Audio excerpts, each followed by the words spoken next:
बिस्मिल्लाहिर्रहमानिर्रहीम, अस्सलाम वालेकुम। ईरान ने हमला किया और इजराइल अब उसका जवाब देने जा रहा है, लेकिन उससे पहले सबसे अहम काम यह हुआ है कि चाइना के फॉरेन मिनिस्टर वांग जी ने हंगामी कॉल की है ईरान के फॉरेन मिनिस्टर को और सऊदी अरब के फॉरेन मिनिस्टर को। और आप हैरान होंगे कि इस कॉल में उन्होंने वो वार्निंग दी है और इन सबको बताया है जो प्लान उसके मुताबिक अगर तो मिडिल ईस्ट को खून में नहलाने से बचना है तो चाइना के प्लान पर अमल करना होगा। हुआ ये है कि ये दो सेपरेट कॉल थी। सबसे पहले चाइना के फॉरेन मिनिस्टर ने ईरान के फॉरेन मिनिस्टर को कॉल की और कहा कि आप पर जो जुल्म हुआ, आपने जो जवाब दिया वो परफेक्ट था। यही तरीका होता है जिंदा कौमों का और इसी तरह जवाब दिया जाता है। और उसके बाद आप देखिए कि उन्होंने फिर सऊदी अरब के फॉरेन मिनिस्टर को कॉल की और जो असल मुद्दा डिस्कस हुआ वो ये हुआ कि किसी सूरत आप दोनों ने लड़ना नहीं है। आप दोनों के दरमियान गलत फहमियां पैदा करने की भरपूर कोशिश होगी। अगर आप दोनों एक दूसरे के खिलाफ खड़े हो गए, अमेरिका की जंग लड़े या इसराइल की जंग लड़े, तो इनका नुकसान होगा या नहीं होगा, आपका पूरा खित्ता लरस जाएगा और राख का ढेर बन जाएगा। आप दोनों ने नहीं लड़ना, हाथों में हाथ डालकर एक दूसरे का साथ दें, खड़े रहें इस वक्त के अंदर। और किसी सूरत आपने अमेरिका और इजराइल के प्लान में ट्रैप होकर आपस में नहीं लड़ना, क्योंकि अगर आप लोग कमजोर हुए लड़े तो सारा नुकसान आप लोगों का होगा। अभी तक अगर ये जंग आप लोगों के मुल्कों में, खित्ते में पूरी तरह नहीं फैली तो उसकी वजह यह है कि आप लोगों ने साथ दिया हुआ एक दूसरे का। यानी असल में चाइना का सऊदी अरब को और ईरान को पैगाम ये था कि मिसाल के तौर पर हुआ यह है कि ईरान ने जो हमला किया वो इतना खतरनाक हमला था, इतना खतरनाक हमला था कि अब ईरान के पास पूरा मैप आ गया इसराइल के मिसाइल सिस्टम का कि ये काम कैसे करता है, किस तरह इसकी वीकनेस है, क्या सूरत हाल हुई है। आप अंदाजा कर लें कि दुनिया कुछ और सोचे, लेकिन चाइना को पता है कि ये कामयाब हमला था और इसने गेम के रूल्स ही बदल दिए। यानी आप ये सोचें कि इतने गेम्स के रूल बदल दिए हैं कि ईरान ने हमले से 72 घंटे पहले बता दिया था कि हम हमला करने जा रहे हैं। तो आप सोचो, उसके बावजूद अमेरिका, बरतानिया, फ्रांस, जॉर्डन, इजराइल, इनके दुनिया के बेहतरीन टॉप के डिफेंस सिस्टम, इनके मिसाइल 72 घंटे के नोटिस के बावजूद, इतना कुछ होने के बावजूद ये वो उस टारगेट को रोक नहीं सके जिसको ईरान टारगेट हिट करना चाहता था। और उसके बाद उन्होंने जाकर हिट किया और देखिए इससे ना तो कोई सिविलियन टारगेट हिट हुआ, ना कोई अर्बन टारगेट। अब ये दुनिया के बेहतरीन सिस्टम, बेहतरीन रडार सिस्टम, डिफेंस सिस्टम, सारे के सारे ईरान के तकरीबन 7 से 9 मिसाइल जाकर हिट किए हैं। और ये इतनी बड़ी तबाही हुई है इसराइल की कि उनके पैरों तले जमीन निकल गई है। अब यही बात उन्होंने सऊदी अरब को कही कि देखिए इस वक्त ईरान के पास दुनिया का बेहतरीन डिफेंस सिस्टम और हमला करने की सलाहियत है। अगर ये इजराइल ने हमला किया और वो जो प्लान कर रहे हैं कि इसमें सऊदी अरब भी शामिल हो जाए या मुस्लिम कंट्रीज या मिडिल ईस्ट की कंट्रीज स्पेस दे दें या किसी तरह इनकी मदद कर दें, तो उन्होंने कहा कि जो अभी हालिया वॉल स्ट्रीट जर्नल में आपको पता है कि खबर ये आई कि सऊदी अरब ने मदद की थी इस हमले में। सऊदी अरब ने बाद में खुल के इनकार किया कि भाई हमने कोई मदद नहीं की। यानी अमेरिका और ये सारे गलत फहमी फैलाना चाह रहे हैं कि आपस में लड़े। उन्होंने कहा भाई हमने मदद करनी होती तो हूथियों के मामले पर करते, हमने कोई ऐसी मदद नहीं की। ये बड़ी जबरदस्त चीज थी। इसी को खत्म करने के लिए चाइना ने कॉल की और चाइना ने कहा कि देखिए आप लोगों के दरमियान गलत फहमी पैदा की जाएगी। ईरान को भी कहा कि तुमने भी रिएक्ट नहीं करना, यानी कोई खबर आ रही है, कुछ आ रही है, आपस में राब्ता करो, मैं तुम्हारे दरमियान मेडिएशन का रोल प्ले कर रहा हूं, हमसे बातचीत करो। क्योंकि असल में चाइना ने गारंटी दी हुई है ईरान को और सऊदी अरब को गारंटी दी हुई है कि ना तो ईरान और ईरान की प्रॉक्सीज तुम पर हमला करेंगे, तुम्हारे मफादात को गिद्दे में नुकसान पहुंचाएंगी। और फिर ईरान को गारंटी दी है कि ना सऊदी अरब अपनी एयर स्पेस इस्तेमाल करने देगा अमेरिका को और ना ही ईरान के खिलाफ किसी भी लड़ाई का पार्ट बनेगा। तो गारंटी चाइना ने दी, अगर कुछ भी होता है तो चाइना से बातचीत करें। सो लिहाजा इन दोनों को कहा है कि आप दोनों ने बहुत अच्छा काम किया, स्टैंड खड़े रहें, क्योंकि जो जंग अब आने वाली है वो इतनी ज्यादा खतरनाक है कि अगली दफा ईरान ने 72 घंटे का नोटिस नहीं देना, ना अगली दफा अमेरिका, बरतानिया, फ्रांस और किसी को तैयारी का मौका मिलेगा।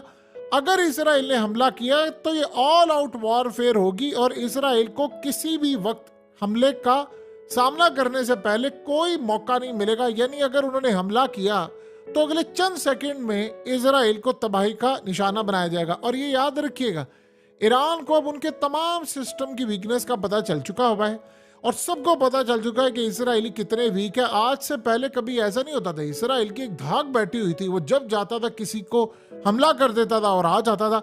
अब वो जब हमला करेगा तो या तो ये न्यूक्लियर वॉर हो जाएगी, क्योंकि अगर इसराइल इनकी न्यूक्लियर फैसिलिटीज पर हमला किया तो फिर उसके बाद ये तबाह कर देंगे। देखिए चंद लाख डॉलर ईरान के लगे हैं और बदले में देखिए अरबों डॉलर्स के डिफेंस सिस्टम, निजाम, मिसाइल सब कुछ बर्बाद कर दिए। एक रात में, सिर्फ एक रात में इसराइल का 1.5 अरब डॉलर के करीब खर्च हुआ है।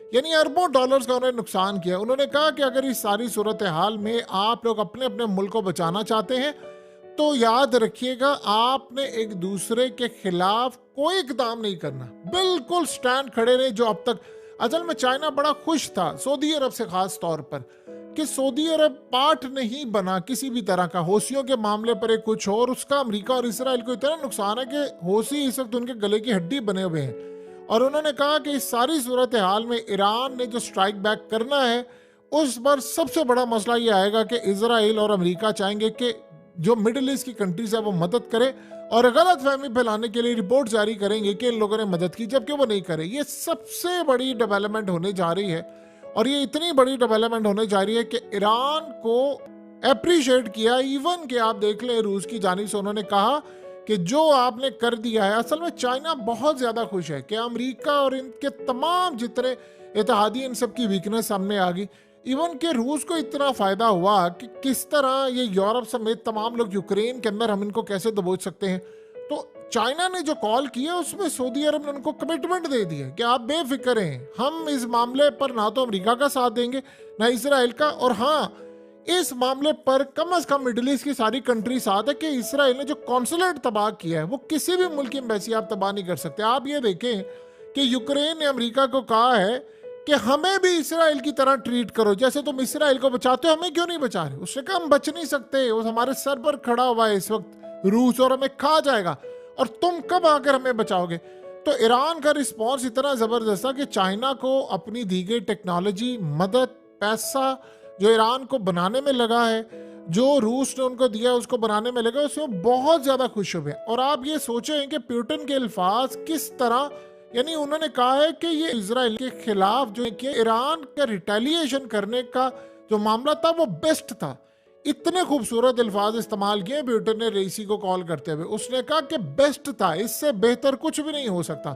सो अब सूरत हाल ये पैदा हो गई है कि अगर सऊदी अरब इस मामले पर बड़ा उनका एक अच्छा स्टैंड है, बाकी आप खबरों को छोड़ दें। देखिए एक बात समझिए, ईरान ने खुद 72 घंटे का नोटिस दिया है, तो इसमें यह कहना जी सऊदी अरब या बाकियों ने मिसाइल रोकने में मदद की, भाई अगला खुद बता कर रहा है कि मैं आ रहा हूं। और प्लान तो उनके 3 थे ना। एक तो वो ये बताना चाह रहे थे कि हमने बड़ी जंग नहीं करनी, हमने सिर्फ हमले का जवाब देना है, जो ईरान ने कंप्लीट किया। सेकंड, उन्होंने काम ये किया कि आप अपने सारे डिफेंस सिस्टम लगा ले ताकि हमें पता चल जाए कि आपकी वीकनेस क्या। इन सब ने अपने फुल फ्लैच, यानी ईरान ने फुल पावर शो नहीं की, इन्होंने फुल पावर शो कर दी रोकने के लिए। उसके बावजूद वो पेनिट्रेट कर गए। और तीसरा सबसे अहम तरीन काम था कि खित्ते के अंदर सबको पैगाम दे देना कि अब इसराइल वो ताकत नहीं रहा कि कोई उसके ऊपर हमला करेगा और उसके बाद इसराइल इसको मार जाएगा। नहीं, अब खा जाएंगे हम इसराइल को। यानी आप सोचे ना, सुप्रीम लीडर आयतुल्लाह खामनेई उन्होंने कहा है कि हमने ऑर्डर दे दिया एयरफोर्स को कि अब अगर ये हमला करें तो आपने पलक झपकने जितना वक्त भी सर्व करना जाया समझिएगा कि आप हमला पहले करें बाद में अपनी पलके झपके। यानी इतना है कि नैनो सेकंड्स के अंदर आपका हमला होना चाहिए इसराइल पर। तो आप ये सोचें कि बिन बताए आप जब हमला करेंगे तो फ्रांस, ये वो, जॉर्डन के साथ क्या हाल होगा। ये सूरत हाल बड़ी ही इंटरेस्टिंग होगी, क्योंकि अब तो उनको पता चल गया उनकी वीकनेस का। अब आते हैं असल उस चीज की तरफ कि अगर देखिए जो ममालिक साथ नहीं देंगे, अमेरिका और इसराइल बाद में उनके खिलाफ जाएगा। देखिए चाइना ने असल में अपना कंधा पेश कर दिया है मिडिल ईस्ट की कंट्रीज को कि हम हाजिर हैं, हथियार चाहिए हम हाजिर हैं, डिफेंस सिस्टम चाहिए हम हाजिर हैं। देखिए इस वक्त हालत क्या है कि रूस ने जो टेक्नोलॉजी दी है, ईरान ने उसको इस्तेमाल किया, नेविगेशन सिस्टम इस्तेमाल किया। देखिए 7 ममालिक की यानी जो सूरत हाल है, जो सिक्योरिटी ले रहा है, उसको तोड़कर वो आगे तक चले गए हैं। तो ये बात असल में आज उन्होंने एक और बड़ी मजे की बात बताई है। वो ये बताइए कि सऊदी अरब से लेकर तमाम जगहों अमेरिका का जो पैट्रियट मिसाइल सिस्टम है ये अब किसी काम का नहीं है। अगर हाइपरसोनिक मिसाइल किसी को भी लगता है तो वो कोई मसला नहीं। मोहम्मद बिन सलमान एक समझदार लीडर हैं, उन्होंने इस सारे मामले में बड़ा पॉजिटिव रोल प्ले किया और इसीलिए तो अमेरिका को समझ नहीं आ रही कि यार करना क्या है। अब चाइना ने इन दोनों को बड़ा ही खूबसूरत अंदाज में कर दिया ठंडा। अब वो जो मरहला आने वाला है उससे पहले चाइना ने और इन सब ने वार्न कर दिया, वो मरहला है बहुत ज्यादा खतरनाक। मरहला असल में अब ये आ रहा है कि इसराइल के अंदर इस वक्त बहुत ज्यादा पैनिक मचा हुआ है। सर्वे में बताया ये गया है कि इजरायलियों की एक बड़ी तादाद ने कहा है कि अगर ये हमले का जवाब नहीं देते तो फिर उसके बाद हम ये समझेंगे कि आज के बाद इसराइल का जो दिफा है वो बिल्कुल वीक हो चुका है, तो हमें मुल्क छोड़कर जाना पड़ेगा। यानी इसराइल की एक बहुत बड़ी तादाद जो है लोग वहां पर काम ये कर रहे हैं कि अपनी प्रॉपर्टी सेल कर रहे हैं, बड़ी तादाद के अंदर अपनी गाड़ियां सेल कर रहे हैं, चीज़ें सेल कर रहे हैं। और आप इस बात को जानकर उससे भी ज़्यादा हैरान होंगे कि जब जंगों का माहौल होता है तो प्रॉपर्टीज़ की कीमतें ज़मीन बोस हो जाती हैं। वहाँ कोई प्रॉपर्टीज इसको खरीदने को तैयार नहीं। इन्वेस्टर सबसे ज़्यादा डरपोक होता है, उसको पता है कि काम नहीं हो सकता। और बड़ी मज़े की बात यह है कि जितने इसराइली हैं उनके पास दोहरी शरीयत है और वो सारे इस वक्त एयरपोर्ट्स की जानिब भाग रहे हैं, मुल्क से निकल रहे हैं। तो अब सूरत हाल ये पैदा हुई है कि इस वक्त इसराइल में कोई रहने को तैयार नहीं है। देखिए, इस वक्त इसराइल को बड़े ममालिक रोक रहे हैं कि आपने हमला किया कॉन्सुलेट पर, जो कि आपको नहीं करना चाहिए था, लेकिन ईरान ने इसके बाद फौरी तौर पर आपको जवाब दिया, तो लिहाजा अब ये मामला यहीं पर ख़त्म कर दें। लेकिन जाहिर सी बात है, जिन्होंने जंग छेड़ी हुई है इसराइल ने, वो तो नहीं चाहते। आप जानते हैं कि यूएस और यूरोप ने इस वक्त इसराइल को एक ऑफर दी है। दो ऑफर्स थी, एक ऑफर थी ईरान को और एक ऑफर थी इसराइल को। ईरान ने तो रिजेक्ट कर दी, अब इसराइल को भी ऑफर दी है। ईरान को कहा गया था कि देखिए इसराइल आएगा, एक छोटा सा हमला करेगा, आप हमें जगह बता दें कहाँ पर हमला करना है, उस जगह पर वो हमला कर लेगा और उसके बाद आप लोग और इसराइल फिर यानी कोई लड़ाई खत्म कर दे, यानी वो समझ ले। तो ईरान ने कहा अगर उसने हमला किया तो वो उसको सफाई से मिटा देंगे, तो वो तो ऑफर उन्होंने रिजेक्ट कर दी। बदले में ये था कि ईरान से पाबंदियां काफी हद तक हटाई जाएंगी। अब यही ऑफर गई है इसराइल के पास यूएस और यूरोप की जानिब से और कहा गया है कि हम ईरान पर पाबंदियां आयद कर देते हैं, आप हमला ना करें, आप हमला ना करें, क्योंकि अगर हमला करेंगे तो फिर हम भी इस हमले में इन्वॉल्व हो जाएंगे और ये पूरे का पूरा वर्ल्ड तबाही की तरफ चला जाएगा। और उन्होंने कहा है कि आप इस सारे मामले पर हम आपके साथ हैं खड़े। इवन कि आप अंदाज़ा कीजिए कि इस वक्त इसराइल ने उनको कहा है, यहाँ तक बातचीत जारी है कि IRGC यानी ये जो पासदारान इनकलाब है उनको ब्लैकलिस्ट कर दिया जाए और कहा है कि जब तक इस सारे मामले पर चीज़ें आगे नहीं बढ़ती आप इनको दहशतगर्द डिक्लेयर करें, हर जगह से डिक्लेयर करें और इनके साथ कोई ताल्लुक ना हो। यानी एक दफ़ा वो दहशतगर्द डिक्लेयर हो जाते हैं तो दुनिया के अंदर उनके लोगों को मारना जायज़ समझा जाएगा। अब आप ये सोचें कि यूरोपीय यूनियन के फॉरेन पुलिस चीफ ने कहा है कि ये जो आप कह रहे हैं कि किसी भी मुल्क को दहशतगर्द यानी उसकी फ़ौज को दहशतगर्द डिक्लेयर कर दे, उन्होंने कहा है कि ये तो तभी हो सकता है कि जब आप हमें पूरे सबूत दें कि उनकी फ़ौज दहशतगर्दी कर रही है। तो जब तक ये सबूत नहीं होंगे तो तब तक हम ये काम नहीं कर सकते।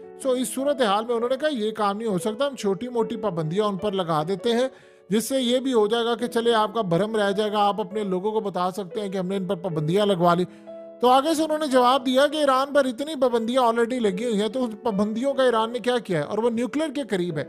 असल में इस वक्त सबसे ज्यादा मसला ये चढ़ा हुआ है इसराइल को। वो कह रहे हैं अमेरिका को कि वो ईरान अपना एटमी प्रोग्राम मुकम्मल करने के करीब है, तो अगर वो अपना एटमी प्रोग्राम मुकम्मल कर लेगा तो वो आपको कुछ कहीं ना कहीं हमारी इंसिडेंट बजा देगा। वो ऑलरेडी हमारे सिस्टम में घुस चुका है, साइबर हमले हो रहे हैं हमारी न्यूक्लियर फैसिलिटीज पर, तो आप उसका कुछ करें। अमेरिका को वो कह रहे हैं कि हमारे साथ हमला करें। अब जाहिर सी बात है जो अमेरिकी नहीं कुछ करेंगे तो उनकी वीडियोस, डाटा और बड़ा कुछ तो पड़ा हुआ है ना इसराइल के पास, तो वो फिर कहेंगे ठीक है असि रिलीज कर देने, फिर तो देखी जाएगी। अब सूरत हाल बड़ी इंटरेस्टिंग हो गई है। यहाँ पर देखिए सबसे ज्यादा रोल एक अच्छा अगर आप कह सकते हैं तो मिडिल ईस्ट की कंट्रीज ने प्ले किया है और वो अच्छा रोल था। सिर्फ जॉर्डन ने आकर बेवफाई की है और उसको भी ईरान ने असल में, देखिए इसमें हुआ क्या कि वांग जी ने ये जो कॉल की थी सऊदी अरब को, सऊदी अरब का बड़ा अच्छा खासा इन्फ्लुएंस है उर्दन के ऊपर, तो असल में उन्होंने एक और भी बात की थी कि देखिए आप लोग पार्ट ना बने। आप जानते हैं कि वैसे तो ईरान बार बार उर्दन को धमकी दे रहा है कि तुमने ये काम किया मैं तुम्हें छोड़ूंगा नहीं। अंदर से ईरान खुश भी है कि उर्दन ये काम किया है। उसकी क्या वजह है? अगर उर्दन की फिजाई हदूद से अमेरिका, बरतानिया, फ्रांस ये सारे अगर मिसाइल ना रोकते, कोशिश करते, मिस हो गए, बहुत सारे मिस हो गए, तो अब कैसे पता चलता है ईरान को कि इनके सिस्टम की वीकनेस क्या है, ये कहाँ पर जाकर टूट सकते हैं, क्या मामला है, ये तो इनको पता ही ना चलता। तो अब सूरत हाल ये है कि सारे तो बड़े बीच में से खुश है, और जी वो बड़ा ज़बरदस्त काम हो गया। ऊपर ऊपर जो कह रहे हैं जी जिसने किया हम उसको छोड़ेंगे नहीं, क्योंकि देखिए कोई और मुल्क करता है तो वो एक अलग बात है। सो अब सऊदी अरब ने स्टांस ले लिया है, और सऊदी अरब के आप देखें ना फॉरेन मिनिस्टर फैसल बिन फरहान बड़े तगड़े फॉरेन मिनिस्टर हैं, उन्होंने तो बड़े कमाल अंदाज में इसराइल की मजम्मत की है। ये बात इसराइल को हजम नहीं हो रही। एक बात आप ज़हन में रखिएगा, सबसे अहम बात है इस वक्त खित्ते के अंदर मिडिल ईस्ट की कंट्रीज, चाहे वो ओमान हो, सऊदी, बड़ी बड़ी कंट्रीज, वो अमेरिका और इजराइल की जंग का हिस्सा नहीं बनना चाहती। तो मीडिया पर जितनी खबरें आती हैं उसने फलाने इंटेलिजेंस दे दी, वो खबरें छोड़ी जाती हैं ताकि ईरान लड़े और ये सारे आपस में लड़े, एक दूसरे पर हमला कर दे। इसीलिए तो चाइना कूदा, उसने कहा नहीं, कोई लड़ाई आपकी नहीं होनी चाहिए, ठंडे रहो, मैंने आप दोनों को गारंटी दी है एक दूसरे की, अगर किसी को मसला होता तो मुझसे पहले पूछो, मैं बात करूंगा। और चाइना से जाहिर सी बात है जो बात करेगा तो वो तो ये काम नहीं करेगा। सो लिहाजा अगर हूसियों के मामले पर दोनों ने अच्छा रोल प्ले किया तो अब भी कर रहे हैं, लेकिन एक बात मानना पड़ेगी, लाजवाब हमला था, अंदर तक घुसे थे, और इस बात को अगर पुतिन ने कहा है कि बेस्ट था तो फिर आप समझ लीजिए कि वाकई बेस्ट था।